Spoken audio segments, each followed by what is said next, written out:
Good afternoon, everybody. This is Mark Zusman, the editor of Willamette Week. Really delighted to be here with Brenda McComb to talk about wildfires and the Department of Forestry. It still appears that the issue of how you best fight fires is not a settled matter in Oregon or even in this country. And it seems like that's playing out right now. So right now we're fighting fires by suppressing them, correct? And we're doing so probably blowing out the department's budget.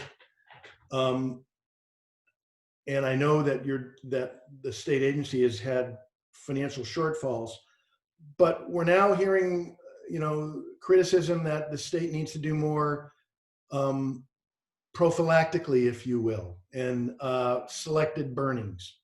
And this debate is now rearing its head again. And I'm wondering what thoughts you have about all that. And I'm sorry for the long preamble. Oh, no, that's great context.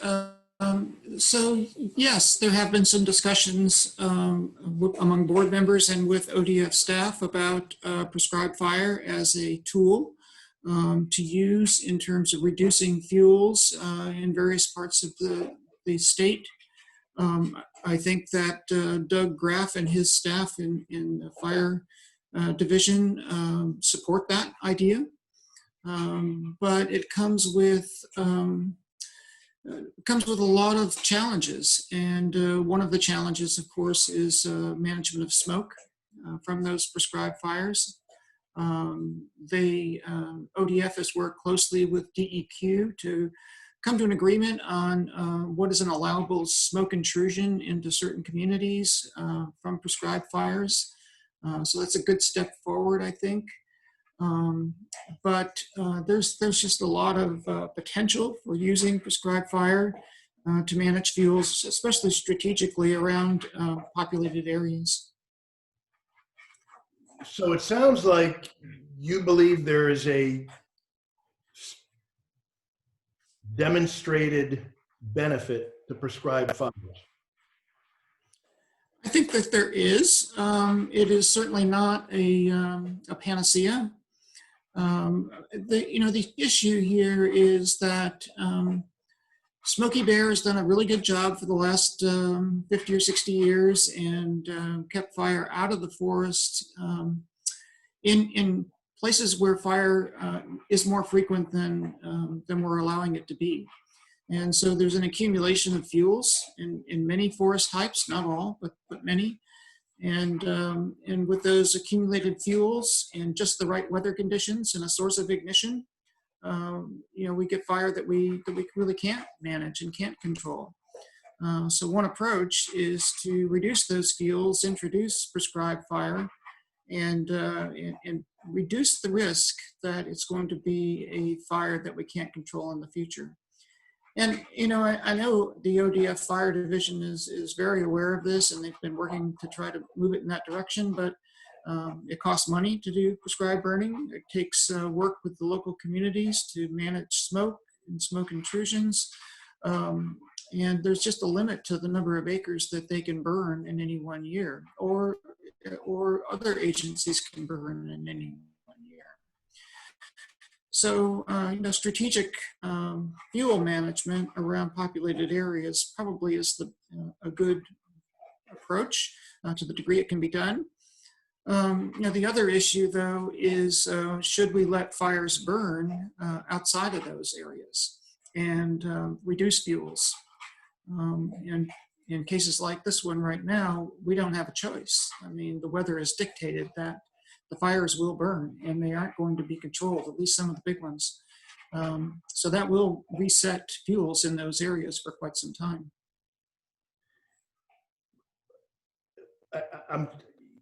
Given your notion that there is a use and value to prescribed fires, I guess I have a couple of questions. One is there a state that has a more enlightened policy than ours, or a country that's doing some things that you think we should be looking at?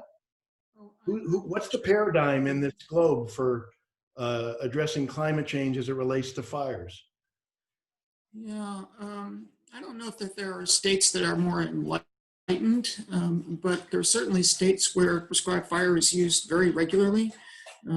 Certainly in Louisiana, Mississippi, Alabama, parts of Florida, Georgia, prescribed fire is a given. I mean, it's just the way that the southern pine forests are managed, especially longleaf pine.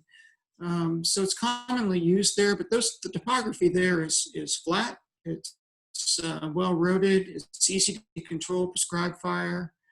It's a much more difficult situation in mountainous terrain where roads are limited and fuel is dense. So it's a different situation here than it might be elsewhere.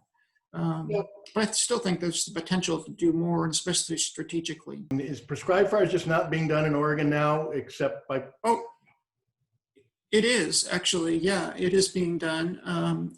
And I can't remember the acreage that Doug reported out to the Board of Forestry a few months ago, but they are, and they're increasing the acreage that they're using prescribed fire on each year.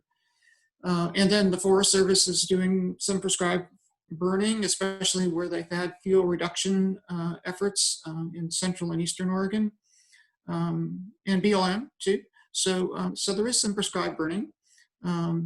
But, you know, when you think about the acreage of forest land that you mentioned across the state, the fact that fire has been excluded from that land for probably 50 years or more, over many, many acres, and the fuel buildups that have occurred, the amount of prescribed fire that could be put up back on the land is just a drop in the bucket. You know, we're just not going to be able to treat all of those acres. And so we have to think strategically about where best to do that. As I understand it, the fire that's taking place in much of the state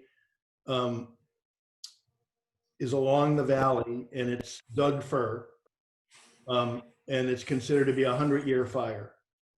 Mm. Those trees, whether it's because they're on wetter soil or whatever, they just don't tend to catch fire as much as if you go eastern Oregon a couple hundred miles and it's all ponderosa pine. Much more often to get a fire this size. Is that correct? Mm-hmm. And so, well, so yes, the regional moisture gradients are going to dictate the fire return interval for what's called a stand replacement fire, a fire that kills most of the trees and then regenerates a new stand. mm-hmm. Much the way that we see upon the B&B fire complex on the Cascade Crest.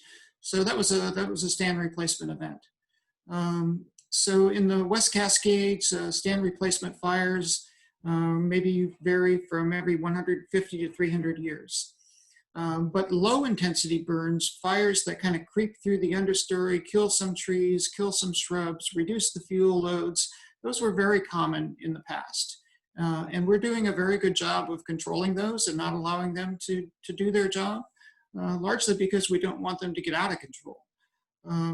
But yes, I think what you've described is fairly accurate. It's probably more in the neighborhood of a one out of 150 to 300 year event in those low elevation Doug fir forests where it's fairly moist.